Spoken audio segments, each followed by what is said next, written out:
basically the death of Cato. And this is the moment just after basically Julius Caesar. There had been the civil war from 49 BC when he'd crossed the Rubicon, and he basically won the Battle of Thapsus in 46 BC, and Cato, as you can tell, wasn't very happy about it, and he has the extreme reaction of deciding to basically stab himself in the stomach. But, and I'll go into this why it really failed, but he'd got an injured hand because he'd punched a slave before that. So then it fails, he falls over, and then everyone runs in, goes, okay, he stabbed himself, gets stitched up. He then wakes up and then is annoyed that he's still alive, essentially, pulls out the stitches and then pulls out his entrails. And basically, he was a Stoic, which is meant to control your emotions, and I don't think any of that is very Stoic, really. So, and that is what he's famous for. It became pattern book for a Stoic, especially when Nero came into power and all the emperors, and of do not submit to tyranny. And it's a way to not compromise your morals and not compromise your virtue. But this is basically shown as to what extent was he actually a Stoic if he was able to do that, basically. I know this is a lot of writing, you probably don't want to read it, but basically a brief background was after they had killed the last king of Rome, which was Lucius Tarquinius Superbus, basically, they were very anti-monarch and very anti-king. So they created a republic, basically, and there would only be 2 consuls right at the top, and to avoid another tyrant and another tyranny, they would each serve for 6 months at a time. And basically, the political party was centered around the idea of SPQR, which is the Senate and the people of Rome.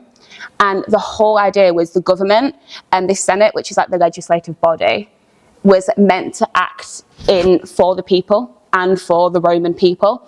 And basically, there was no political parties like there are today. There were factions. So you had the optimates, which were normally your conservative, more wealthy elite group of people, and then you had the populares, which were still wealthy and rich because took a lot of money to get anywhere in ancient Rome. But basically Cato was part of the optimates because in his view the small run of government and the Senate in power was more virtuous, and he believed in a conservative style of government. And also the irony is the nobles, they called themselves the good men, which was a group of about 20 to 30 men. They were really not very good, at all. You got anywhere in Rome through bribery and through corruption, and I don't think that's very good personally, but basically Cato, he got a lot of fame from his great-grandfather, and he, the idea of a strong conservative philosophy. But he had also had a strong philosophical education in a Greek philosophy. Didn't like the Greeks, they didn't at all. And so his grandfather wouldn't have liked that, but his grandfather was called Cato the Elder. So despite actually not being a patrician, which was the elite class, they could trace the ancestry right back to the founders of Rome, basically he was still really high up in society. But I think what stands out is even though he's really well known for his virtue and his philosophy and really well respected, people didn't like him. He got in the way because he took basically black and white stances on anything and used his virtue to just not budge. And just people, they want to compromise. They want to be, okay, I think this, I think that. We need to get some legislation in. And he would just be the one person just going, no. And we're not doing that. And so when Cicero says that, I think that's quite funny because that basically sums up what most people thought about him, really. And the idea of Stoicism is basically just that you act in accordance to human nature and human virtue, and the idea of mos maiorum, which is the custom of the ancestors, and they act how they should act, basically. And they thought the only good thing was virtue. Even things like health were indifferent, which I think stands out. And basically, that's why basically he really did not like Caesar, because he saw them as a tyrant and was taking power. Like he was avoiding all the normal customs of government. So in his brain, he was disrupting his whole idea of what a actual state should be, because he was becoming a tyrant, and he believed that someone should actually be able to find the right path, basically. But then again, with all this, it's not very applicable to everyday politics and government, because it's an ideal, and half the time it's the grey area that you try and work through, and he didn't believe in the grey area. He believed in black and white, good and bad. You should avoid all kind of evil acts, and this essentially should make the wise man, or to make like the perfect kind of citizen. This is how he has been depicted throughout like centuries. A lot of these like the 17th, 16th, 18th, I know that's the broad period, but that kind of period. And I find it very interesting how different people have depicted him, because Cato in that looks very different to that Cato. And in all of them, he's also very clean, which wouldn't be the case because he didn't wash. There's actually reports of people don't want to go near him because he smells so much. Because basically, his idea was, in Stoicism, you reject the external. And you base any kind of excess, which is why he hates all like the wealthy politicians that are just drinking and sleeping around instead of actually doing anything. And he didn't wear like a vest underneath his toga, so there's reports of people just being repulsed because they could see everything underneath his toga as well. So I also find it very interesting that it's all these different takes, and it actually does show how much of a legacy he does have. And also some modern day takes. I found these because I remember watching this and thinking, he's got a lot of makeup on. Cato did not look like that. But it is very interesting how in the modern day, because ancient Rome is actually like still well known today, obviously, with like Julius Caesar. But most people think about Julius Caesar, Antony, and like Cleopatra or anything like that. They don't really think of people like Cato. These are basically the key individuals within the period. That's Cicero. Most of our source base from the period is derived from him, because the guy just didn't shut up, quite frankly. He just wrote and wrote about everything. Like all his speeches, I think there's the Verines, which is a prosecution of Verres. I remember studying at A-level. It just goes on and on and on and on for literal days. And basically, we know most of anything about Cato or anyone in this period from Cicero, but he's also very highly, whether you can trust him is debated. And also, fun fact, his name actually means chickpea, which I think that's very character building in ancient Rome for your name to mean chickpea. That is Caesar. I don't think I need to expand on if he likes Caesar or not, but there is a fun fact that basically there was one moment in 59 BC in court where they were debating, they were having a bit of a fight about a lot of legislation I'll mention in a minute, but basically Caesar gets given a letter, and he's like, he does it on purpose, it's staged to annoy Cato, and he's reading it, and Cato obviously wants to see it, he's annoyed, I'm like, I'm trying to get you to not put this legislation through, and you're just reading, like, what are you doing? And it was actually a love letter from Cato's sister to Caesar, and based on how much he hates Caesar, that really did not go down well. And that there is Pompey. And a lot of the tension in the period is derived from the fact that Pompey, he conquers the East and he becomes this great military person, but most of his power is derived from his military legions, is very populist, and he's seen as just basically causing chaos and shifting what all Roman proper procedure should be, and they see as becoming a tyrant more and more powerful. And they basically, in 59 BC, there's the triumvirate, which is actually not an official thing, but they call it the triumvirate. It was never legally passed, with Crassus, who was basically the bank of the time. And actually, he does die.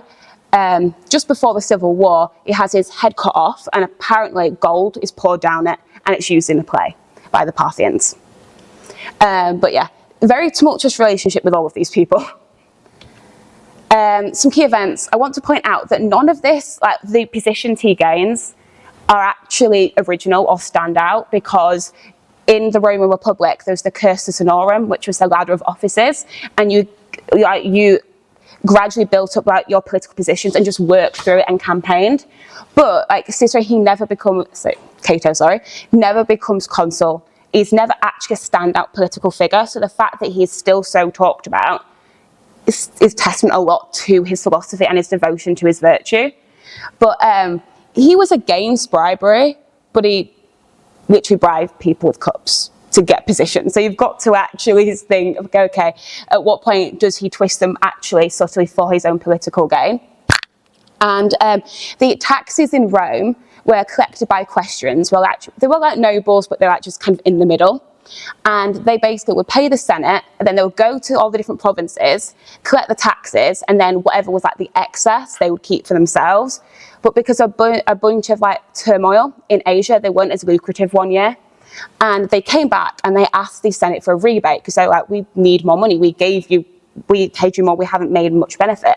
Cicero, he doesn't like it because he believes he's more conservative, but he thinks for the stability of the state, it's good. Like, this is what we should be doing. Cato just goes, no. He's just like, it's wrong, it's new, we don't like innovation, we don't like change, it's going to cause chaos, it's not within the custom of the ancestors, don't do it. And that just annoys everyone a lot. And then in 59 BC, Pompey wants to push through the triumvirate, his eastern settlement, because he's conquered the east and he wants to settle it and ratify it permanently. Cato hates this, despises it, because he sees these three people have like all the power in Rome, and that's not what's meant to happen. It's meant to be shared between the different senators. And he just filibusters so much they can't get any legislation passed. He just talks and talks and talks, but sees eventually resorts to trying to arrest him in the Senate. And this is around the same time of like the love letter as well.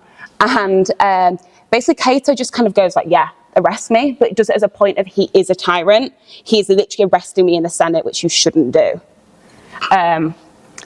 So then there's that. And then basically in 63 BC, there was the Catilinarian conspiracy.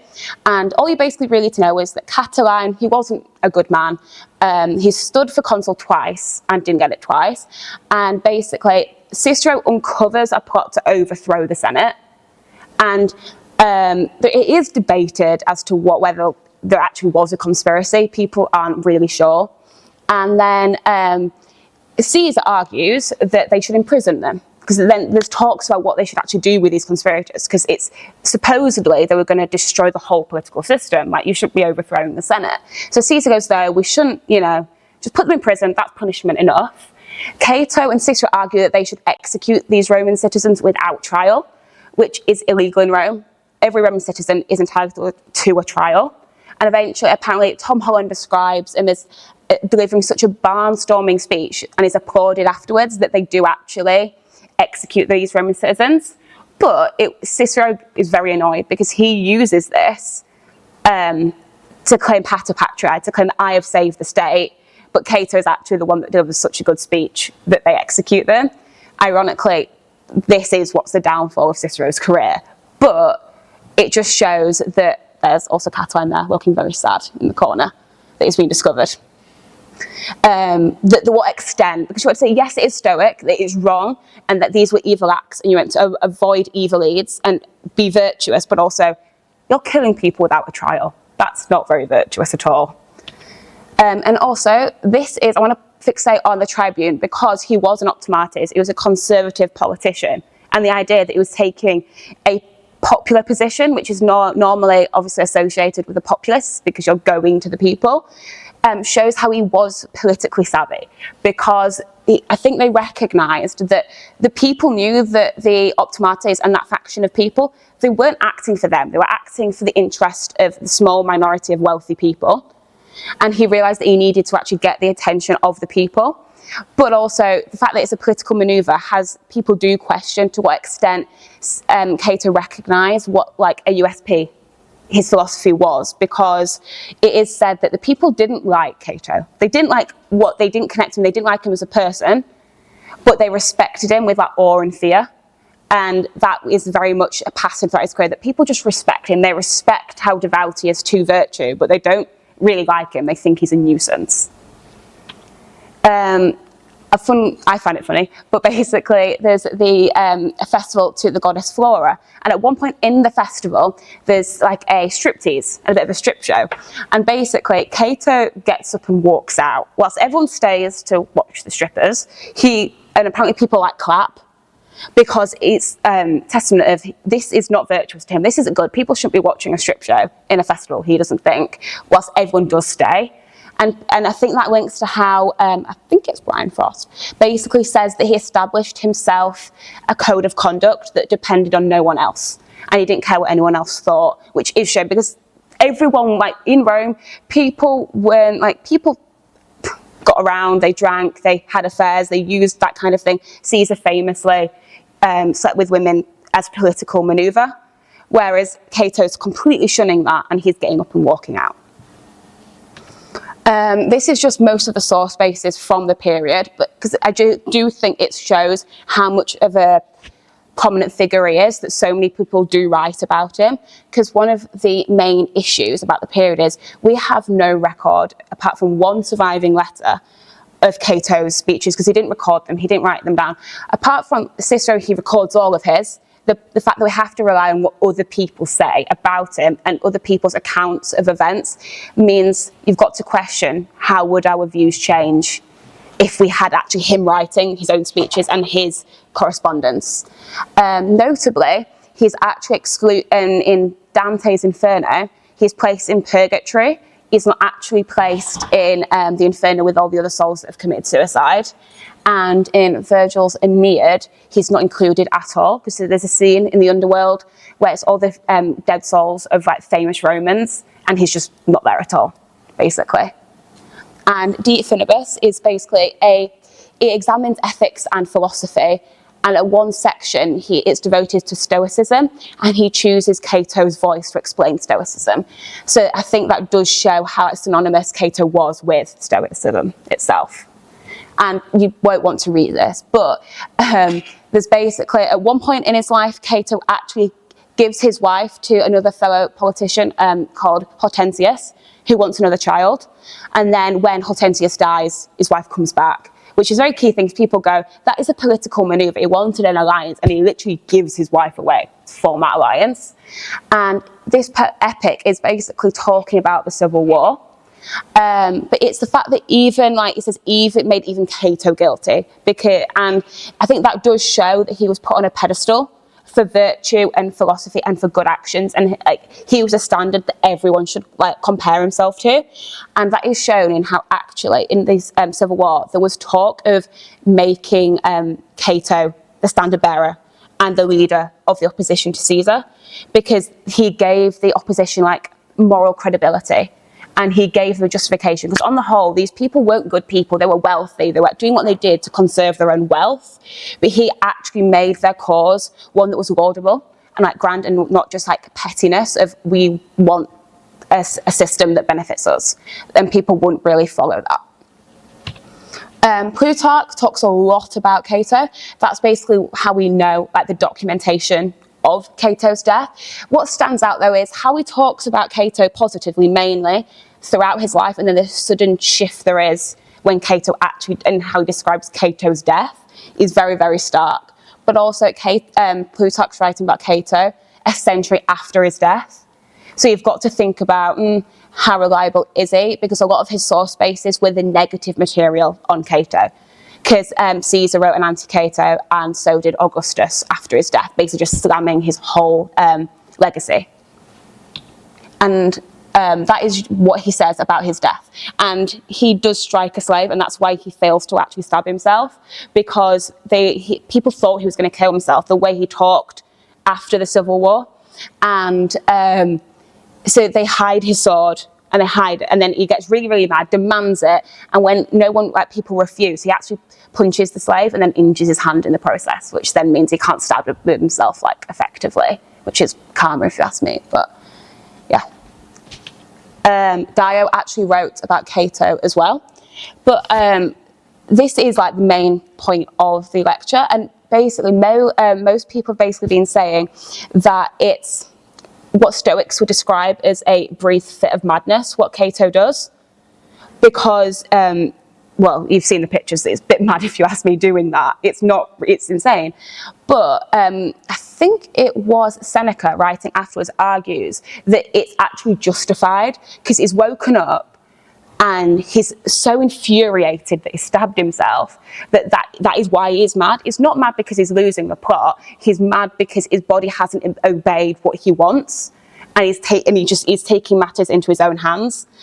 But also an aspect of Stoicism is that rejection of the external. And I do think you need to point out that killing yourself so violently and painfully, that is rejecting the external, because it would have been very, very, very painful to do that. And these made me laugh. They're not very funny at all, actually, but I was just trying to find pictures and I found memes on Cato, which I don't think I thought possible before. But yeah, if you think that you can't make a meme about anything, I think you can, actually. So yeah, that's everything.